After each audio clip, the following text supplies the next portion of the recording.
Hi hello नमस्कार. मी समृद्धी all क्रिएटिव्हिटीमध्ये आपलं खूप खूप स्वागत आहे.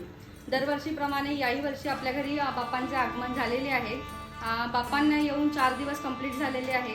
तर मला असं वाटलं की आज तुमच्याशी माझ्या घरचा देखावा शेअर करावा, म्हणून मी तुम्हाला सुराबर्डीला घेऊन आलेली आहे. तर चला आपण संपूर्ण सुराबर्डीचे दर्शन करूया. चला सुराबर्डीमध्ये आपण एंट्री करूया.